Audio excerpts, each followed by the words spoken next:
Revoilà, toujours en compagnie de Rachel Vanier pour parler d'écosystème qui met en scène deux entrepreneurs. Alors on a vu, Marianne et Lucas n'arrivent pas très bien à faire décoller leur start-up en France et donc ils partent en Californie, notamment pour trouver des investisseurs. Alors qu'est-ce qu'ils découvrent quand ils arrivent à San Francisco ? Mais c'est vrai qu'ils partent à San Francisco plutôt sur un espèce de petit coup de chance auquel ils ne s'attendaient pas. Et San Francisco, pour les entrepreneurs, c'est vraiment l'Eldorado des startups. On y trouve du capital comme des pommes qui poussent sur les arbres. C'est l'image qu'on en a. En tout cas, tout le monde là-bas monte des boîtes, donc les gens sont très bienveillants, tout le monde s'entraide. Et quand ils arrivent, ils se prennent un peu le mur de la réalité. Parce que San Francisco, pour y avoir vécu quelques mois, c'est quand même plus compliqué qu'il n'y paraît. C'est une ville agressive à plusieurs égards.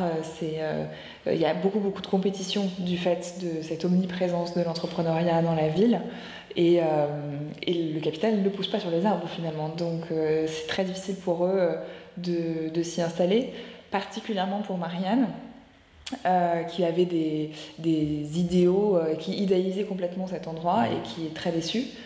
Contrairement à Lucas qui, lui, justement, se éclot un peu dans cette ville et dans cet écosystème, pas spécifiquement pour son côté obsessionnel des startups et hyper compétitif, mais plutôt parce que c'est aussi la mecque de la technologie et que fondamentalement, lui, ce qu'il aime, c'est la technologie. Et que même si San Francisco c'est dur, c'est rude, c'est aussi l'endroit où on fait naître les idées les plus folles. Et Lucas se sent très bien dans cette ville-là pour ça. Alors, ils découvrent aussi qu'ils ont un concurrent. Et ça, ils ne l'avaient pas vraiment imaginé. Oui, exactement. En fait, parfois, quand on a le nez dans le guidon, on peut passer à côté d'informations relativement importantes. Ça leur casse le moral. Et effectivement, ce concurrent, on ne sait pas si il est meilleur qu'eux ou il est moins bien, mais il est né dans la Silicon Valley, il est très bon en pitch et pour défendre ses idées, et il a un caractère bien accroché, donc c'est pas facile pour ces deux fondateurs de découvrir ça. Ils tombent un peu de leur chaise. Ils tombent de leur chaise. Ouais. Et puis, alors, il y a un petit incident, Marianne se blesse. En fait, c'est une alerte. Elle est quasiment au bord de l'épuisement, du burn-out. Est-ce que elle n'est pas prête à tout lâcher à ce moment-là ? On ne sait jamais en fait à quel moment elle est prête à tout lâcher, même à la fin. On se demande si ça va continuer ou pas. En fait, ce que ça montre surtout, c'est qu'on entreprend, que l'entrepreneuriat, c'est pas seulement du business, c'est pas seulement une activité intellectuelle, c'est aussi ça investit son corps. C'est tellement fatigant, ça nécessite tellement d'énergie que c'est très commun de voir des blessures, des burn-out, des problèmes médicaux chez les entrepreneurs.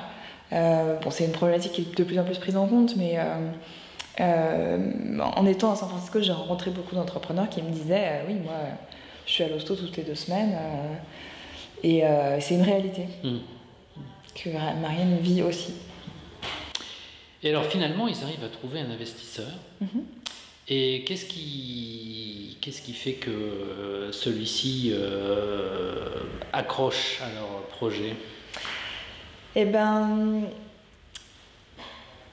c'est que justement, Marianne, qui a un peu du mal parfois à adhérer au code de l'entrepreneuriat, elle a été confrontée en face à face à son concurrent, elle a vu d'autres gens pitcher avec conviction, en récupérant tous les mots-clés du jargon, etc. Et c'est ce qu'elle se refusait de faire. Et un jour, elle s'est dit, tant pis, et si j'essayais moi aussi d'avoir un pitch hyper agressif, des chiffres complètement irréalistes, plein de jargon dans mon argumentaire, et ça marche. Alors, on ne sait pas si ça marche avec un bon investisseur. À titre personnel, je ne pense pas qu'un bon investisseur s'arrêterait à ça pour prendre ses décisions d'investissement, mais En tout cas, ça montre aussi ça montre aussi une réalité dans l'entrepreneuriat, que certains adhèrent complètement à la mode des startups et d'autres beaucoup moins. Et il n'y a pas, je veux dire, il n'y a pas de différence de valeur entre les deux, quoi. Un petit entrepreneur qui a des ambitions raisonnables, entre guillemets, qui ne décide pas d'avoir un marché de 15 millions dans les 3 prochains mois, ça reste un entrepreneur légitime, quoi. Voilà. Alors, il y a plein d'autres péripéties encore qu'on ne va pas dévoiler pour laisser un minimum de suspense, parce que même si ce n'est pas un roman policier, il y a quand même une histoire avec un début et une fin, donc on ne va pas dévoiler la fin. Donc on l'a dit un peu tout à l'heure, vos héros ne nagent pas vraiment dans le bonheur. Finalement, la fortune n'a pas l'air d'être au bout de la route. Est-ce que c'est ça que vous avez voulu montrer, la difficulté du monde de la création d'entreprise? Oui, exactement. C'est pas du tout à charge, c'était pas pour lever le voile sur une réalité que personne ne connaîtrait, parce que je pense que la plupart des gens sont tout à fait au courant que c'est difficile d'être entrepreneur. Simplement, statistiquement, 95% des boîtes échouent, 95% des entrepreneurs ont autant de difficultés que Marianne et Lucas. Donc si le roman voulait être réaliste, il fallait qu'il montre ça. Puis je voulais aussi que ce soit drôle, que ce soit... j'aime beaucoup, moi, la figure des anti-héros. Même dans mon premier roman, il tient une place centrale. Si j'écrivais un roman sur, je sais pas, Nana qui est pleine de gloire et de succès, je sais pas si ça serait très intéressant du point de vue littéraire. Donc c'est vraiment, je voulais qu'on s'attache au personnage, qu'on s'y reconnaisse. Moi, je suis pleine d'imperfections dans mon humanité, donc j'aime bien raconter aussi des gens qui sont très imparfaits. Et ça dit quelque chose sur l'entrepreneuriat, qui est que c'est difficile, pas fait pour tout le monde, et que c'est largement compensé par les moments de succès ou de réussite, mais que le quotidien est quand même difficile. Alors, les entrepreneurs que vous connaissez, ils sont tous comme ça, ou vous en connaissez qui font fortune et qui réussissent? Je connais les deux, heureusement. Sinon, si personne ne réussissait, j'imagine qu'on s'y prendrait moins. Et encore, l'échec entrepreneurial, c'est pas du tout un drame, en fait. Il y a énormément d'entrepreneurs à succès qui en sont dans leur 3, 4e boîte et qui ont échoué les 3 premières fois. Et il n'y a aucun problème avec ça. C'est difficile. Après, moi, ce que je trouve intéressant dans cette problématique de la difficulté, de la douleur, c'est qu'on me dit souvent mais pourquoi les gens entreprennent si c'est si dur, mais en fait on aime tous un peu souffrir, c'est pas quelque chose qu'on rejette, quoi. Moi je passe tous mes week-ends, toutes mes soirées, toutes mes vacances à écrire des romans, c'est pas évident et pourtant je le fais quand même. C'est que c'est une vocation et je me reconnais beaucoup, et j'ai tout un tas d'amis, je connais personne dans mon entourage qui rêve foncièrement de se la coller douce sur une île déserte toute sa vie. Les humains ont en eux l'envie d'accomplir des choses, et les entrepreneurs a fortiori. Et vous n'avez pas peur de décourager des candidats à la création d'entreprise? Non, je pense qu'il faut qu'ils soient prévenus quand même, que c'est ça qui les attend. Et je pense pas du tout que ça décourage.